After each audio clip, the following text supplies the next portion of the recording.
Channel subscribe کر دیجیے گا اور بیل آئیکن بھی کلک کر دیجیے گا تاکہ آپ کو نئے ویڈیوز کے نوٹیفیکیشن ملتے رہیں۔ آپ نے یہ ویڈیو دیکھا، اس ویڈیو میں کس طرح عورت چلا رہی ہے جیسے اس کے ساتھ بہت برا ہوا ہو، کسی نے بہت برا سلوک کیا ہو یا کچھ ایسی انہونی ہو گئی ہو جس کی اس کو توقع نہ ہو۔ بری طرح سے وہ چلا رہی ہے اور باقی سب اس کو دیکھ رہے ہیں اور پریشان ہیں کہ وہ ایسا کیوں کر رہی ہے، اس کے ساتھ کیا ہوا تھا۔ یہ اس عورت نے بعد میں بتایا۔ وہ بتاتی ہے کہ جب وہ خانہ کعبہ کی زیارت کرنے گئی تو وہاں جا کے اسے خانہ کعبہ دکھائی ہی نہ دیا۔ وہ اپنی آنکھوں کو مل مل کے بار بار کوشش کرتی رہی لیکن خانہ کعبہ اسے دکھائی نہیں دے رہا تھا۔ اس بات پہ وہ بہت پریشان ہوئی اور دہشت زدہ بھی ہوئی کہ ایسا کیوں ہو رہا ہے۔ باقی سب چیزیں اسے دکھائی دے رہی تھیں لیکن خانہ کعبہ دکھائی نہیں دے رہا تھا۔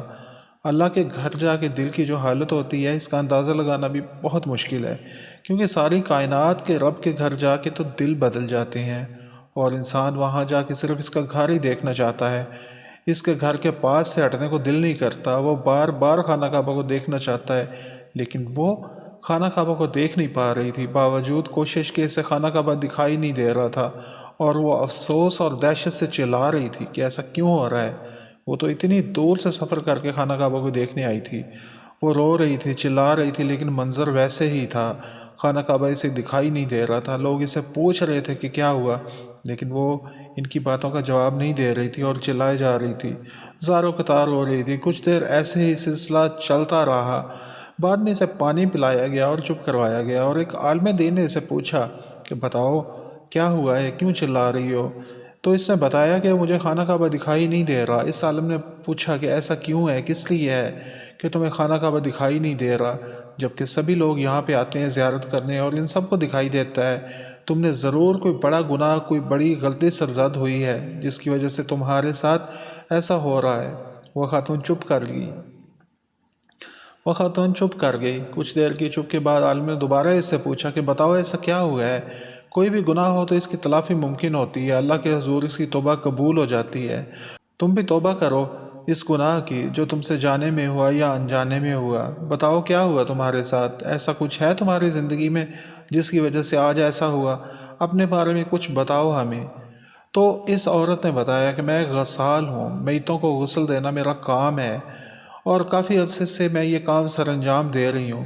میت کو غسل دینا ایک سعادت ہے اور اس کا بہت بڑا اجر ہے اللہ کے حضور۔ تو میں غریب تھی اس لیے یہ کام چنا اور اس کام سے ہماری گزر بسر ہو رہی تھی۔ ہمارے نزدیک ایک گھرانے میں 4 بھائی اور ان کے بیوی بچے اکٹھے رہتے تھے۔ ٹریفک حادثہ میں ایک بھائی اور اس کی بیوی کی موت ہو گئی۔ غسل دینے کے لیے مجھے بلایا گیا تو غسل دینے سے پہلے مجھے اس کے رشتہ داروں میں سے کسی ایک نے تعویذ دیا کہ غسل دیتے ہوئے عورت کے میت کے منہ میں یہ تعویذ دبا دینا۔ میں نے ایسا کرنے سے انکار کیا تو انہوں نے مجھے پیسے کا لالچ دیا۔ میں پھر بھی نہ مانی تو انہیں رقم میں اضافہ کر دیا اور میں لالچ میں آ گئی۔ میں نے میت کو غسل دیا اور عورت کے منہ میں تعویذ دبا دیا۔ اس فوت ہونے والے مرد اور عورت کے 2 بچے تھے، ایک لڑکا اور ایک لڑکی تھے۔ ان کے فوت ہونے کے کچھ عرصے بعد ایسا ہوا کہ وہ لڑکی بھی اچانک مر گئی۔ اسے نہلانے کے لیے بھی مجھے بلایا گیا تو انہیں رشتہ داروں نے مجھے ایک اور تعویذ دیا اور کہا کہ اس لڑکی کے منہ میں بھی اس تعویذ کو دبا دینا اور اس کے عوض مجھے انہوں نے بھاری معاوضہ دیا۔ میری مالی حالت ٹھیک نہیں تھی اور یہ کام میں ایک مرتبہ پہلے بھی کر چکی تھی، اس لیے میں نے اس میں کوئی حرج نہ سمجھا اور دوبارہ میں نے تعویذ اس لڑکی کے منہ میں دبا دیا۔ مجھے نہیں تھا پتا کہ یہ تعویذ کس لیے ہے اور کیوں دبایا جا رہا ہے اس کے منہ میں، مجھے تو بس پیسوں سے غرض تھی۔ تعویذ دبانے کے کچھ دن بعد اس لڑکی کا بھائی بھی وفات پا گیا اور یوں ماں باپ اور ان کی بیٹا بیٹی سب فوت ہو گئے اور ان کا خاندان ہی ختم ہو گیا۔ ان کے حصے کی جائیداد ان سب نے آپس میں بانٹ لی۔ عالم نے یہ سن کر کہا کہ تم نے بہت بڑا ظلم کیا ہے، تمہارے اتنے سے کام کی وجہ سے ایک پورا خاندان تباہ ہو گیا۔ شوہر اور بیوی کی موت تو حادثے میں ہوئی لیکن ان کے بچوں کی موت تمہاری وجہ سے ہوئی۔ بہت بڑا گناہ سرزد ہوا، اس کی توبہ کرو، معافی مانگو، اللہ کے حضور گڑ گڑا کے معافی مانگو، یہ اس کے بس میں ہی ہے کہ تمہیں معاف کرے، ورنہ تم نے بہت بڑا گناہ کیا ہے۔ اسلام میں اسی لیے ہے تعویذ دھاگوں سے ممانعت ہے۔ کالا جادو کرنے والا اور کروانے والا مسلمان نہیں رہتا، لیکن کچھ لوگ یہ جانتے نہیں اور جو جانتے ہیں وہ اپنے مفادات کو مد نظر رکھتے ہوئے ایسا کرواتے ہیں، لیکن ایسا کروانے والا بھی خوش نہیں رہتا، خود ان کے ساتھ بھی دنیا میں بہت برا ہوتا ہے۔ وقتی طور پہ وہ اپنے مقاصد حاصل کر لیتے ہیں کالا جادو کچھ بدبختوں نے حضور پاک صلی اللہ علیہ وآلہ وسلم پہ بھی کر دیا تھا، اور اس کے بعد سورہ ناز، سورہ فلق اور سورہ کافرون نازل ہوئیں۔ لوگ نہیں سمجھتے اور کالا جادو کروا کے اپنی دشمنیاں نبھاتے ہیں اور اسلام سے خارج ہو جاتے ہیں۔ عالم دین نے اس عورت کے شوہر سے بھی کہا کہ تمہارا اب اس سے نکاح نہیں رہا، بہتر ہے اس سے الگ ہو جاؤ۔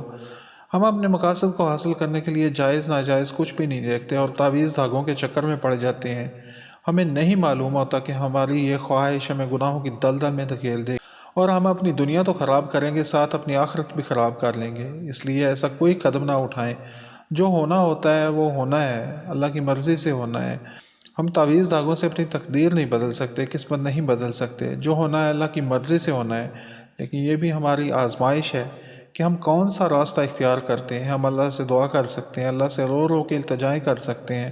قرآن پاک میں دعاؤں کی قبولیت کے بارے میں لکھا ہے کہ اللہ کو پکارو، التجا کر کے دعا مانگو، وہ سب کی سنتا ہے، دعائیں قبول کرتا ہے۔ دعا کریں لیکن غلط طریقے مت اپنائیں، اللہ پہ توکل رکھیں۔ ایک حدیث میں ہے کہ حضور پاک صلی اللہ علیہ وآلہ وسلم نے فرمایا، میری امت کے 70,000 لوگ بغیر حساب کتاب جنت میں داخل ہوں گے۔ پوچھا گیا وہ لوگ کون ہوں گے؟ تو آپ صلی اللہ علیہ وآلہ وسلم نے فرمایا، یہ وہ لوگ ہوں گے جنہوں نے اللہ پہ توکل کیا ہوگا، اور مزید پوچھنے پہ ان کی صفات کے بارے میں بتایا کہ یہ وہ لوگ ہوں گے جو نہ کہیں جھاڑ پھونک کرتے ہوں گے نہ کرواتے ہوں گے۔